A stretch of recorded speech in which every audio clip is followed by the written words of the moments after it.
Getting started with digital technology. Hello and welcome to our main course on digital literacy. In this lecture, we'll cover the basics of digital technology, including hardware, software, and internet connectivity. Understanding these fundamentals will empower you to navigate the digital landscape confidently and make the most of the technological wonders that surround us. So let's get started. First, let's talk about the hardware.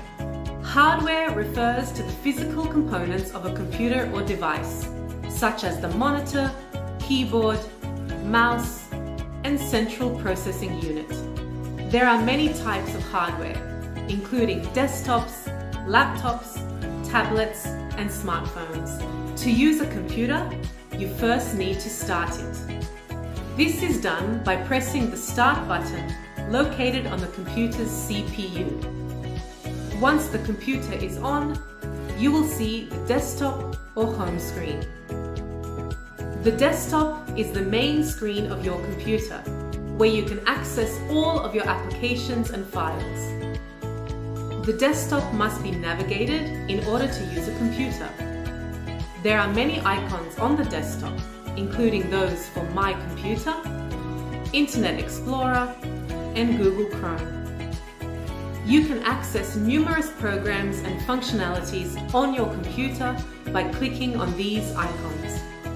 The mouse is an essential tool for using a computer.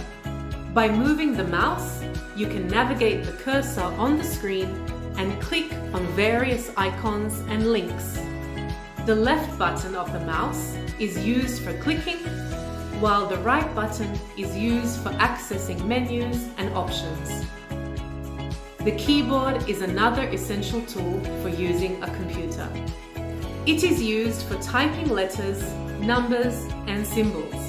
The keyboard also contains various function keys and shortcut keys that can be used to access different features on your computer. Hardware itself is usually controlled by some software. Software refers to the programs and applications that run on a computer or device that tell hardware what to do. It's like the brain of a digital device. There are two main types of software: system software and application software.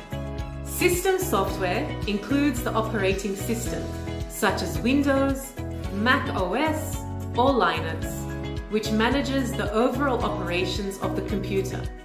It also includes device drivers that enable communication between hardware components and the operating system.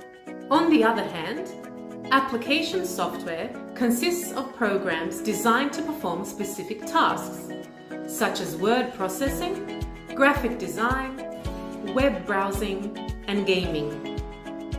These applications provide the functionality and tools we need to accomplish various activities on our devices. Internet connectivity. Finally, let's discuss internet connectivity, a crucial aspect of the digital age. The internet is a global network of interconnected computers and servers that allows us to access and share information all around the world. Internet connectivity enables us to browse websites, send and receive emails, use social media, and engage in real-time communication through various platforms like video conferencing and messaging apps. To connect to the internet, we use devices like routers and modems. Routers create local networks within our homes or offices, while modems link these networks to the broader internet infrastructure. Benefits and challenges. Understanding the basics of digital technology brings immense benefits, such as improved productivity, instant communication, and access to a vast repository of knowledge. However, it's essential to recognize the challenges too. While digital technology enhances our lives in numerous ways, we must be mindful of data security and privacy concerns, as well as the potential for technology addiction and information overload. In conclusion, digital technology provides the backbone for our modern society. By comprehending the fundamentals of hardware, software, and internet connectivity, you'll be better equipped to harness the power of technology to your advantage. Keep exploring, keep learning, and remember to use digital technology ethically and responsibly. It's an ever-evolving field, and your understanding of these basics will serve as a solid foundation as you continue your journey into the exciting world of digital technology. Thank you for joining me today in this introduction to the basics of digital technology.